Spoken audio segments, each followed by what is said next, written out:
За та бүхэнд энэ өдрийн мэндийг хүргэе. За бид нар одоо яг Сүхбаатар Чимгэлтэй дүүргийн нутаг дэвсгэр яг дунд нь байна. Хуучнаар бидний ярьдаг нөгөө ногоо нуур гэдэг үл энэ байшингийн цааталт байгаа ногоо нуур.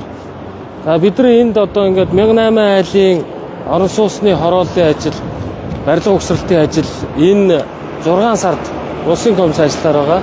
За мөн энэ наалт нөрөж байгаа төрийн албаачдын орон сууцны бүтээн байгуулалтын ажил бас ингээд дуусаар байгаа.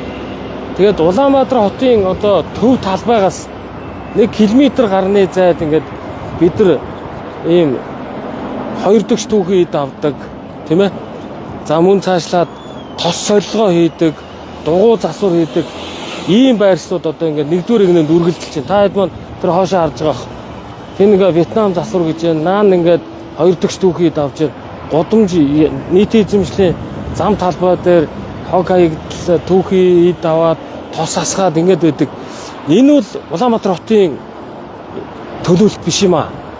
Улаанбаатар хотын төлөвлөлт гэдэг нь Улаанбаатар хотыг 2040 он хүртэл хөгжүүлэх ерөнхий төлөвлөгөөний дагуу за тухайн хороолол нэгж талбарыг хэсэгцэлсэн байдлаар хөгжүүлэх төлөвлөлтийн дагуу одоо явагдах ёстой.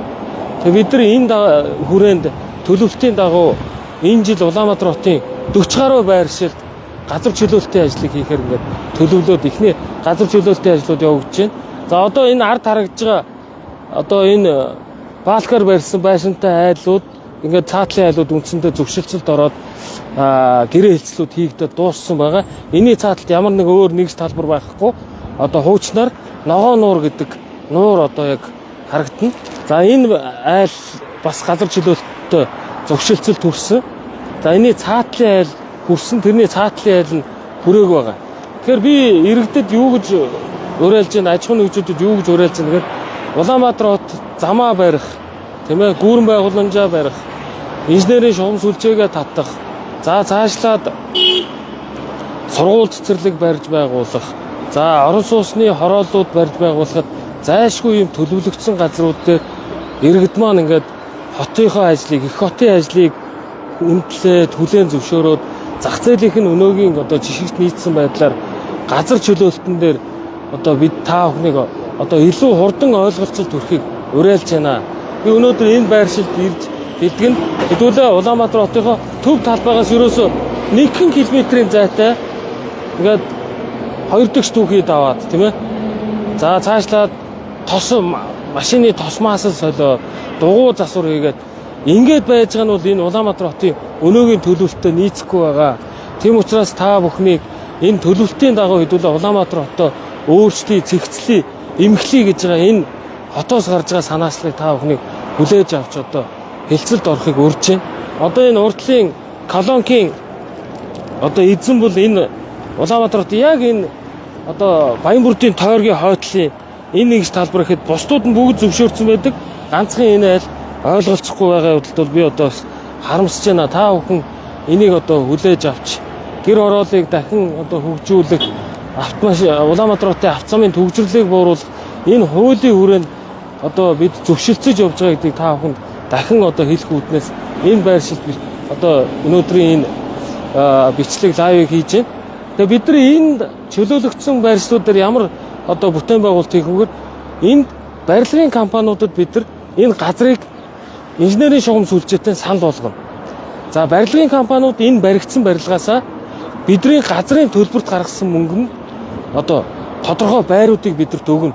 Тэр байруудыг нь бид нар нийслэлийн орон сууцны корпорацаар дамжуулж худалдан борлуулад дараагийн одоо энэ Дэнжин мянгийн айл өрхүүдийн одоо гэр хорооллын айл өрхүүдийг худалдан авах юм сан бүрдүүлж ажиллаж байгаа гэдгийг та бүхэн маань ойлгоосоо гэж бодож байна. Бид нар одоо хашаандаа сайхан амьдрал гэдэг энэ зүйл бол одоо бодит амьдралтай нийцэхгүй. Хашаандаа сайхан амьдрал нэгээр галт үлнэ. Инженерийн наад захын шугам сүлжээ байхгүй, хөрс бохирдуулна.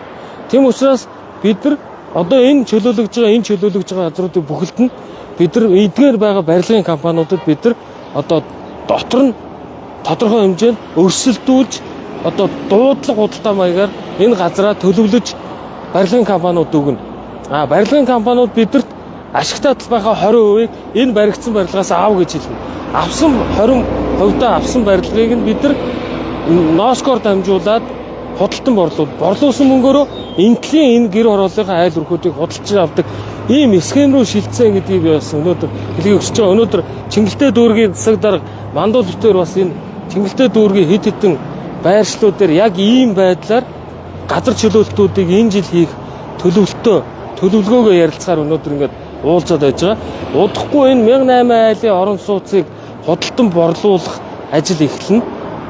1008 айлыг худалдан борлуулсан өртгөөр бидний энэ замын баруун талд харагдж байгаа Дэнжин мянган энэ эдгээр айл өргүүдийг худалдаж авах газар чөлөөлтийг хийх юм эрх зүйн орчин бүрдсэн байгаа.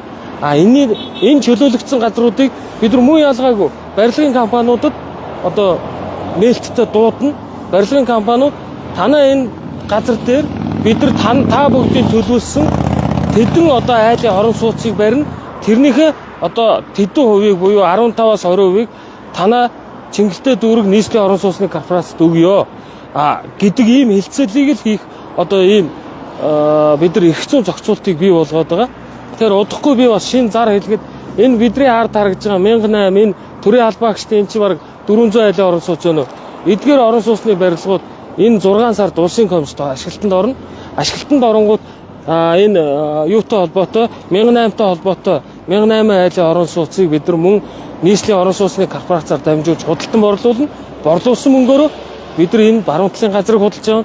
Баруун талын газар дээр барилгын компаниудад бид нар инженерийн шугам сүлжээг татаад төлөвлөлтийг нэгээд өндрийн дээд хязгаарын тогтоогоод хороолын дундах замын тавиад хороолын дундах сургууль цэцэрлэгийн тавиад ингээд барилгын компаниудад өгнө. Барилгын компаниуд бид нар баригдсан барилгынхаа ашигтай талбайд хэдэн хувийг санал болгох. Гэх мэтлэнгээр ингээд Улаанбаатар хотын даалгавраа байршилд ийм газар чөлөөлтийн ажил үргэлжилж байгаа гэдгийг бас та бүхэнд хэлье.